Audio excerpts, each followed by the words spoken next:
Hey everyone, we're The Violet Reality. My name is Casey Rain. And I'm Kim Camellia. Oh, what did I just do there in the first minute of the video? That's for you, person that keeps commenting on me adjusting my hair. If I didn't do that, my hair would always be like this. That's a great video to watch. Me too, so, I'm joining in. Yeah. I'm joining in the fun. Touching the hair, touch all the hair. Anyway, we're back for our long-awaited review of Celebration Days 3 and 4. And you're probably wondering why it took so long. Well, let me tell you something. With Celebration Days 1 and 2, we were able to get our videos up so quickly because we had time after we got back from Celebration. That was not the case with Days 3 and 4. So immediately after Celebration Day 3, we were on the late track for Day 3. Yeah. So it was already 10 p.m. 10 p.m? Yeah, it was 10 p.m. By the time we left Paisley Park on Day 3, it was like 10 p.m. and we went straight to First Avenue for an amazing set by Linka Paris. And oh my gosh, First Avenue, what a phenomenal place. It still looks the same as it is in Purple Rain. But we'll get to that. And then we went to sleep. Day 4, after we left Paisley Park, we basically had to go straight to the airport to leave Minneapolis. Yeah. So we didn't have time to get anything up. And then, you know, we've been so busy since we got back that there's just been a million things that we needed to do. And so, yeah, that's why it took a little bit longer. Yeah. It's all good. Here we are for our recap of Days 3 and 4 of Celebration 2018. I want to give a massive shout out to everyone involved with Celebration, all the staff at Paisley Park and the PR company and just everybody. You all did such a great job under what must have been, you know, very tough circumstances. You know, having so many people in Paisley Park for those few days, it can't be easy to organise that. So, massive shout out to literally everybody involved. Yeah. Definitely. It's a huge amount of work. It really is. So, without further ado, let's talk about Day 3. Yeah, so... we've got our little schedules here. So, first thing we're going to talk about is we started off Day 3 with the Funk Soldiers panel. Now, if you do not know who the Funk Soldiers are, it was basically the biggest part of the band that also did the event at the Target Center, which we should talk about first. Yeah, so that makes sense. We're going to talk about the Target Center event. Prince live on the big screen. You probably, if you weren't in Minneapolis for Celebration, you probably saw all the promo for this event. So, Day 2, which we already covered in our video, after we were done at Day 2, we headed out to the Target Center event for Prince live on the big screen. And basically how that worked was they had a full, pretty much a full Prince concert from the Welcome to America tour around 2011. And they had a whole band, which is the Funk Soldiers, like basically playing along with the video of Prince. And so they'd isolated Prince's vocals, his guitar, and his piano in the, you know, the various bits, and then the band played along with him live, which was very interesting and a little bit weird. I think it was obviously very emotional. Yeah. But I think it really helped a lot of people that attended it. So in that sense, it did its job. Yeah. But the one thing that I will say, although it was a very good event at the Target Center, it was a very good show, and it was technically brilliant the way that they'd merged, you know, the band's performance with Prince. One thing that I always loved about seeing Prince live was just like the spontaneity of it all. Yeah. And the band was so flexible that they could just go in any direction at any time. Yeah. And with this, like, they felt, obviously they were very constrained by having to perform along with, you know, what had already been done, you know, years before on that video. So it was, they were sort of like they had to hold back in what they were able to do because it had to, you know, match what was going on there. Yeah, so, like there's no space for you as an artist to like breathe really like that. Yeah. Still though, massive props to all the artists that like play, because I cannot imagine how hard it is to play along to like video footage and be like on the exact right cues every single time you like play a note basically. Exactly. So yeah, mad props to you. The Target Center was really full, like it was all the way full all the way around, so that was cool. And that was really cool. Yeah, so we did that on the Friday night, and now on to the Saturday, where we didn't have to get up that early. So the Saturday started with a panel by the Funk Soldiers, which was the band that had just performed the previous night at the Target Center. So you're talking about people like Shelby J, BK, Fish, Lynn Grissett, Cassandra O'Neill, Adrian Crutchfield, just so many more. It's just fantastic band that had performed at the live at the big screen event. And so they did a panel and they all kind of shared their stories about how they had come to joined the NPG, and the horn players in particular were just really the greatest funny. story, yeah. Really funny. I will tell you what they said. So, do you guys remember when they performed South by Southwest and they had these animal hats on? Now, there's a story behind there. Now, I can't quite remember, but I think it was Adrian who used to have this, I think it was a panda hat with him all the time.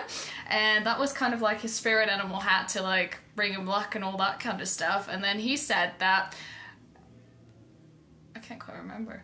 He said that Prince kept calling him to do stuff from like the desk, like at the opposite end of Paisley. Oh yeah. just because Prince found it really funny when he would like look down, look up, and the animal hat would like be going up and down. I remember. Like they were like doing like rehearsals and stuff like that. So Prince would be like in this like booth and like watch all of the other people, and then like he would have this hat on and he would be looking down, and then Prince would be like saying something, and then he would just like see the panda eyes like that. Prince thought it was really funny, so he asked Adrian to get different animal hats for all of the band members, and that's what they all wore in their South by Southwest performance. That was really, really funny. After that, the Funk Soldiers panel, there was concert screening. We had some more piano and a microphone footage from Paisley Park. Very emotional. So very emotional. So if you saw our videos from covering the first couple of days of celebration, you know that we saw part of the piano and a microphone show, and then they showed us another part of it on day 3. So it's the quality of the footage and the audio is just perfect, which is a good thing and a bad thing. It's a good thing because you know that it's so great to hear Prince playing piano and singing, like, you know, performing to such a high degree as he always did. It's very hard to see it because he, you know, was clearly not well. You know, very, very thin. The camera footage is so good that you can, you know, see that, as we know now, that he was struggling with, you know, his problems that he had with the painkillers and whatnot. He was very much not well at that time, so it's hard to see in that sense. I guess it's kind of like, it's like, you know, it's something that I think as a Prince fan eventually, and I don't know if it will ever come out on like DVD or like Blu-ray or something like that, but Netflix. It's really quite healing because he's like kind of like walking you through his life or like a story. So it's like, you know, you really get like this insight of like, it's so soulful, and he's like telling you a story throughout the songs that he's playing, and it's just beautiful, and it's also so emotional. And I think that out of all the stuff we've seen, that footage has like wrecked me the most. Like, I still can feel that I have this certain kind of sadness of like seeing that, but I'm also like, that was really, really good to see because it's helping me heal in a way. It's beautiful. Like, if you've listened to any of the audio soundboards that have come out from it, then you really, really, really, if they ever release it, should see this footage because it is so beautiful and it's just so emotional, and it's kind of like something that's not really describable.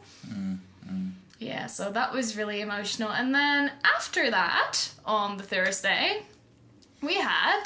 dance panel! Yay! So for the dance panel, which was in the MPG Music Club room, and I just shook the camera, sorry about that. That was quick. That was quick. That was with Maite. The wonderful Maite. And with Maya from the Twins. Maya McLean from the Twins, And that was really cool. This one, it took a little bit of a different format to everything else that had happened at Celebration. And so for the dance panel with Maite and Maya, it was a Q&A. So literally a bunch of people in the crowd, everybody had the opportunity to get up and ask questions to Maite and Maya about, you know, their experiences working with Prince and as dancers. And it was quite interesting because it seemed like there was a pretty big difference between the way that he worked with Maite in the 90s and the way that he worked with Maya and her sister Nandi in the 2000s and 2010s. I guess he had loosened up a bit. Is probably the simple way of saying that. Maite was quite surprised at how sort of less hands-on he was. That's maybe not the right phrase to use. But anyway, less of a taskmaster, I guess. Like, you know, when he was working with Maite as a dancer in the 90s, he was very, very sort of hard on her, I guess, is his way of saying it, and wanted to make sure that everything was perfect and every step was perfect. And, you know, less so with the Twins later on. He you know, he just kind of let them do their thing. Yeah, just let them do their like choreography. And what I can remember, like I do remember a couple of Maya stories that I like heard her say. So one of them was about salsa dancing, and the other one was that he would tell the twin, that I don't remember what word she used to like describe it, but they would like dance in a certain like more stiff way, and then he would like tell them to sort of like sway back a bit. What did he say? He said stop broadcasting. Yes, he said stop broadcasting, so I remember that. And then something about salsa dancing, that she said that he would never do that, because she kind of like told us a story that Prince, when he listens to music, he basically heard all the instruments in the music, so he would dance to the instruments rather than the music as a whole, so he didn't understand how it was like all the steps and that sort of thing. Yeah, so, salsa is like, it has its own rhythm that isn't necessarily tied to any of what the instruments are doing, and so because of that, Prince didn't really understand how to dance to salsa. But yeah, I can't really imagine that anyway. I would have liked to see that. That would have been. Yeah, I don't think I want to imagine how that would have. Actually, if we have any salsa dancers and subscribers, let us know. Let us know how like you feel about that sort of thing, and whether you listen to instruments or whether you would like then like do the dancing, or like just listen to the music as a whole. Anyway, so to wrap up day 3, we had a performance by the Funk Soldiers. Now, the really interesting thing was that, as we mentioned, this is the same band that had performed at the Target Center with the Prince live on the big screen the night before, but their own performance was completely different. They just let loose. They jammed, and they just did a ridiculous set list that like seemed like the kind of set list that if you asked any diehard Prince fan to say what would your dream set list be, like a bunch of the songs that they put in there were, you know, would be in that set list. I'm talking about things like Lady Cab Driver, Irresistible Bitch, Welcome to the Dawn, things like that. Like, it was really cool. Yeah, so mad props to you guys. That was really awesome. And for however many of you came up with that insane set list, wow. Yes. Pop Life as well, right? Yeah, I think so. Yeah. I mean, wow, just, Lady Cab Driver alone was like freaking me out. All the Critics Love You in New York, they did that as well. And you know, it's funny. Extra Lovable, I was so happy when they did Extra Lovable. Because, I love Extra Lovable. Because, you know, especially a bunch of those horn players were the people that played on, you know, the revamped version of Extra Lovable that Prince had released. Or he performed that with him live and on record as well. So that was cool. I loved hearing Extra Lovable. I was singing along with every word. Oh, you know what I was just going to say? Like, you know what's funny? That was like... Big City. Yes, that's what I was going to say. Like, you know, I was like, I've always wondered how that would sound live. And then I was like, yeah. So it was kind of like... they pulled out deep cuts from like early on in Prince's career. So, you know, like as I mentioned, Lady Cab Driver. And then they pulled out a lot of jams from, you know, the right at the end. So Hit and Run Phase 2, you know, with Big City and things like that. Didn't they do Look at Me, Look at You? Did they do a bit of that? Was that in there? I think that was... Or was that part of the before Target? That was no. That was like part of the piano and a microphone footage before that, because Prince actually sang that one. But the funny thing that I just remember that I was going to say is that Adrian was wearing his little hat. Adrian was wearing his hat. He was wearing the hat that he talked about, So that wrapped up day 2. As we mentioned, we were on the late track, so we got out of Paisley 10 o'clock, 10 p.m, headed straight over to First Avenue, where we hung out with Ingrid Chavez and Steve Park and a bunch of awesome people. And Lenka Paris did her phenomenal DJ set. We actually saw Lenka DJ twice last week in Minneapolis, and both times were just absolutely amazing. So shout out to you, Lenka. Also, Lenka put us on her guest list because she loves what we do. So thank you, Lenka. Thank you. We love what you do out to you. as well. Yes. Being on the guest list for First Avenue is one of those like bucket list things. I know, it's like something else. And you know what? And I'm sure that everybody in the comments are going to be like, yeah, we know. But walking into First Avenue, it's just like you're in Purple Rain. It like looks exactly the same. It looks the same. Oh my gosh. Those stairs and like the barriers that get above. It just reminds me of like Kirk and like Tony and Damon doing those like dances in Purple Rain. I just love it. And, I'm sure all of you guys in the comments that I've went will be like, yes, that's true. And like, yeah. You know. But yeah, that was awesome. And so after that, we... It was 3 a.m. when we left First Avenue. And we didn't know how we were going to get back to our Airbnb because our Airbnb was out past Paisley Park. So we were in downtown Minneapolis, 3 a.m., no idea how we were going to get back to, past Chanhassen at that time. Massive shout out to our friends Colin and Anna, also our fellow UK people, purple people who spotted us outside First Avenue, asked us what was happening, and we were like, might be stuck in the city all night. And then they drove us back out to our Airbnb. And we got to go past Paisley Park at 3 a.m. and see it all lit up purple, which was pretty cool. But thank you so much. Yes. We owe you one. We're going to find a way to we repay are, you. Yes. Oh, by the way, guys, just a little side note. We have new little pins that have the symbol on them. Look at that. How cute's that? And also, Rosie Gaines' shirt. Shout out to Rosie. Sorry, I just have a black jumpsuit on, so I can't really say anything. But symbol. This is my PRN alumni Rosie Gaines shirt designed by Steve Park. All proceeds from sales of this shirt go to help Rosie. So we'll put the link in the description, and you should buy one if you haven't already, because you know that Prince would be looking after Rosie if he was still here, and he heard about what was going on. So I think that's one of the greatest things about Prince. That like Prince really looked after his people, and then I feel like the people that work with Prince or like were around Prince now look after people that used to be around him, like look after each other. That's so beautiful. Yep, that's true. Anyway, let's get into day 4, the final day of celebration. So Sunday, April 22nd, began. Actually, our story begins before day 4 of celebration. Yes. So, as everybody probably who went to celebrate, well, as everybody who went to celebration knows, and as many of you who may have seen it on Twitter and whatnot may know, the main event for the final day of celebration was the performance by The Family, aka F Deluxe. Now, I have been following The Family obviously for many years, but especially since they reformed as F Deluxe, I saw them play in London 6 or 7 years ago, I believe. 6 years ago, I think it was, at the Jazz Cafe. I know their manager very well. I've supported them as much as I can with every release that they've done. So on day 4 of celebration, I wake up and I look at my phone, check my email, and I have an email from The Family's manager saying, "Do you want to come over to the rehearsal space and watch the band perform before celebration?" Like, yes. Like, do you even have to ask? Oh my gosh. So we got in an Uber, we headed on over, and we walked in, and it was just us, The Family, F Deluxe, rehearsing, jamming, and their manager just stood there like watching it all go down. St. Paul was a little bit confused as to who we were at first, which is pretty kind of funny. And before the manager explained that he invited us over, that's a whole separate story. What we're in our private books. Yeah. But shout out to Paul Peterson. That was really awesome. And then we also Ricky Peterson showed up. Ricky Peterson showed up. If you don't know who Ricky is Prince's brother. Ricky is Paul's brother.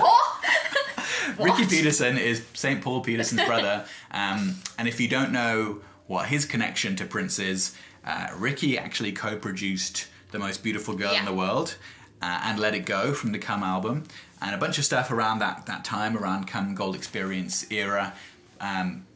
Definitely his keyboard playing is phenomenal, and especially tracks like The Most Beautiful Girl in the World would sound very different if it weren't for Ricky's co-production and performance on those songs. So shout out to Ricky. He was also there watching the band perform. That was awesome. And then a little bit later, Ingrid Chavez walks in. Ingrid walked in. So imagine this: the Violet Reality, Ingrid Chavez, Ricky Peterson, and The Family all hanging out in the rehearsal space. That was awesome. That is exactly what happened. And then Jelly Bean Johnson with his Janet Jackson jacket on. Also, Jelly Bean, I love your car. I want the inside design of it, because it's this animal print, this panther print thing going on, and then it's great. It's amazing. So yeah. So massive shout out to The Family, F Deluxe, for letting us come over, watch you guys rehearse. Eric Leeds, Susanna, Jelly Bean, Paul, the guys they had playing drums and keyboards as well. Oliver Lieber as well on guitar, the legendary Oliver Lieber, who you may know for producing Paula Abdul's debut album Forever Your Girl. Legendary Minneapolis performer as well. It was really cool. I think as we walked in, they were in the middle of jamming on Desire, and we heard them do a bit of Nothing Compares to You, a bit of Screams of Passion, and it was really cool. Just that intimate moment of being there just with the band, and that was really cool. It was really nice. So thanks so much for inviting us over, guys. We really appreciate you. And then after that, we went to Paisley, and then they obviously were there too. No. Wait. What? Wait. What? Wait. That was the day before. No, it wasn't. Wait, no, I'm just thinking. Or maybe it was. Yeah, it was. Maybe it was. Okay. Oh, so you can tell that we're really frazzled. Oh my god, we're really frazzled. We're really sleepy. We've done a lot. We've done a lot of stuff. So, okay, to get this straight, we went to the rehearsal space the day before, so on the Saturday, and then after that we went to Paisley. So Afterlux's panel and performance was on the Sunday, which was the day after they were rehearsing, which makes sense because you won't rehearse on the day where you're doing a performance on. Well, you still would have to sound check and stuff, but you won't do a full rehearsal. That's right. Yeah, we got our timeline confused. Sorry, we've cleared it all up now.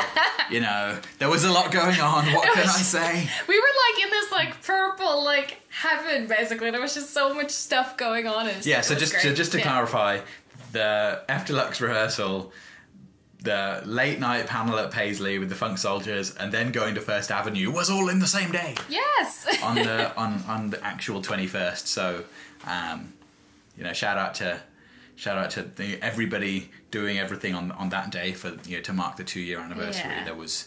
It was just a non-stop day, start to finish, basically. So yeah, getting back into the timeline of where we were, day 4 began with Afterlux panel. We're just like St. Paul, Susanna, Jellybean, Eric Leeds, all telling their stories of how they started with Prince. And the really interesting thing about the family, as you all probably know, it sort of came out of the ashes of the Time after the Time broke up, and that's why Jellybean was in the band, and also Jerome, who was the first time around was part of the family. But the really interesting thing is that all the members of the family came into the Prince camp at different times. So Jellybean grew up with Prince. He knew Prince since they were like 12 years old at school and stuff, when they were kids.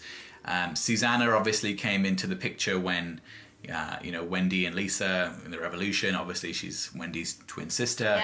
Yeah. So just before, Wendy joined, when Lisa was in the band, and, Wendy and Susanna were getting to know Prince circa like 81, 82, I think, is when she first began hanging out with Prince. And she told, the wonderful story of how she was actually working with Quincy Jones on a project, and she, asked Quincy to leave that project so that she could go and work with Prince. Yeah. And Quincy gave her his blessing, and the rest is history.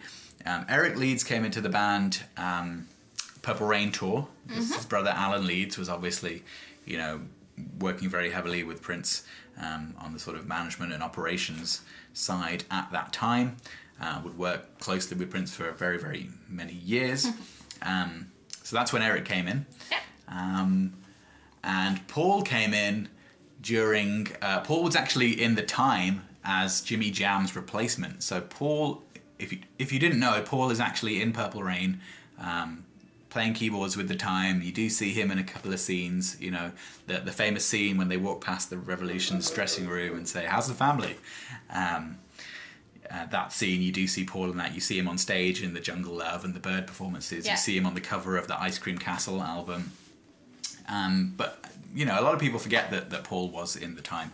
Obviously, the Time broke up after that. Morris left, and the family was formed. Yeah. The story is that Prince, heard Paul singing during the filming of Purple Rain and found out that he could sing as well, and decided to, build the project around Paul.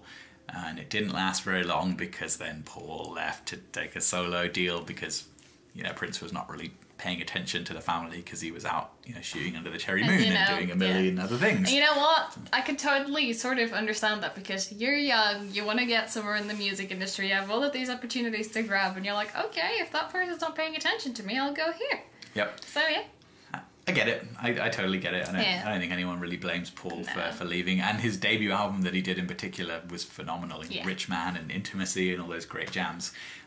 Love you, Paul, even if you didn't know who we were when we came to your rehearsal space. I got really freaked out. Yeah, that's like become a running joke now, because we obviously saw them again at Paisley on the Sunday, because that's what we're talking about now. And we just made it a running joke because we were like, who are you? I think Paul apologised to us about 5 times.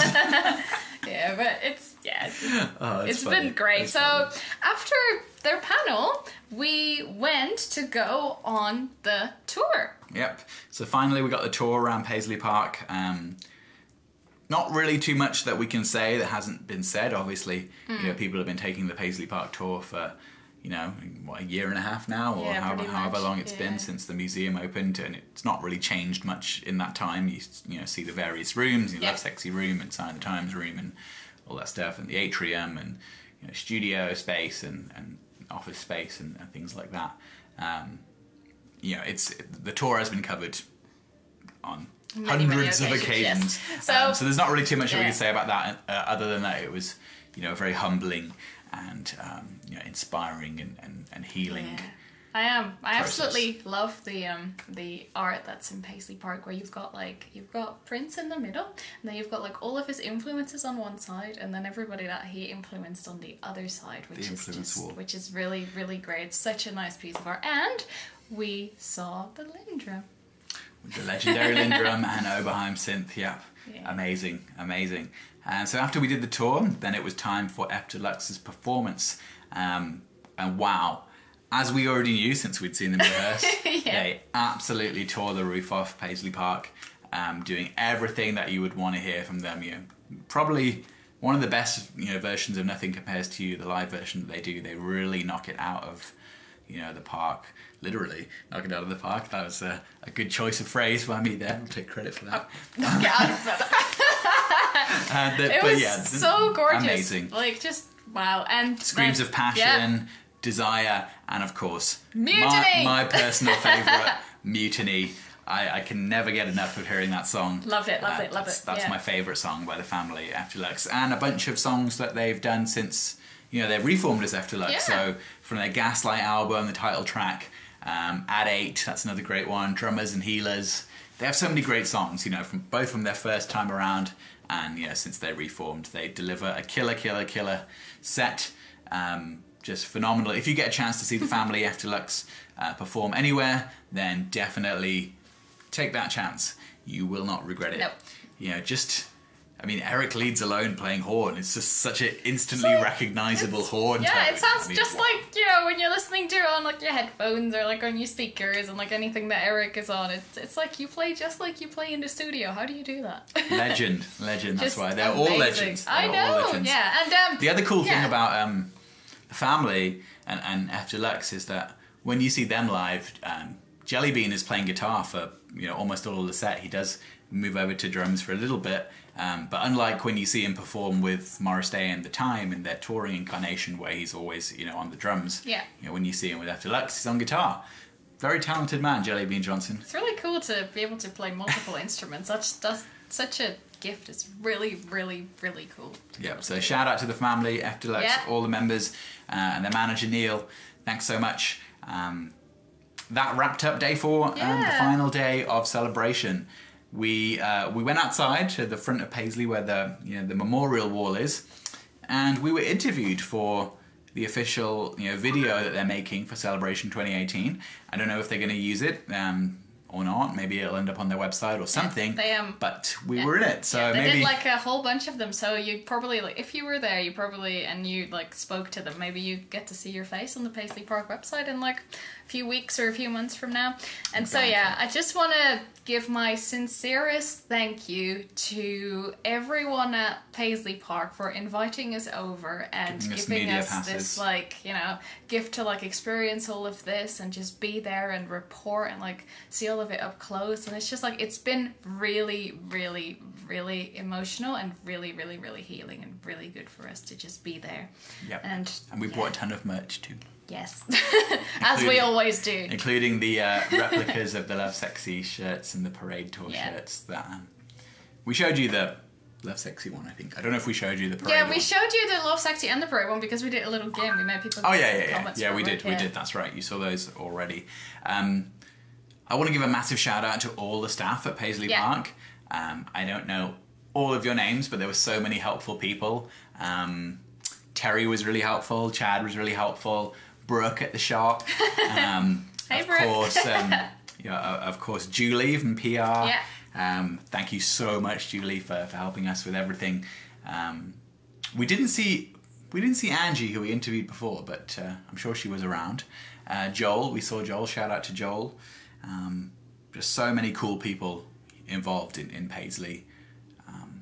it's obviously, you know, such a big operation, especially when they do events like Celebration. Yeah, definitely. So everybody's working really, really hard, and they do a really good job. Sharon as well, who was our tour guide, she was great. Just a really good set of staff that you have there. So thank you all from the Violet Reality. We love you all. We love you so much, and everybody again that came up to us and came to hug us and came to talk to us and just everything. It's been such a good time, and we really, really, really appreciate you. And I think we're definitely gonna try and go again next year. Yeah, if not sooner. Hopefully. We love Minneapolis, so maybe we'll be back soon. Yeah. All right, guys. One final thing, actually. We'll just slot it into this video. We'll just slot it in right at the end. All right. But we had one more thing to do after we left Paisley Park and before we left Minneapolis. And we got our friends Mike and Kelly to pick us up from Paisley. And then we went over to the Purple Rain house. The famous house that was used for the outside shots in Purple Rain. Is now, you know, Prince purchased the house before he passed.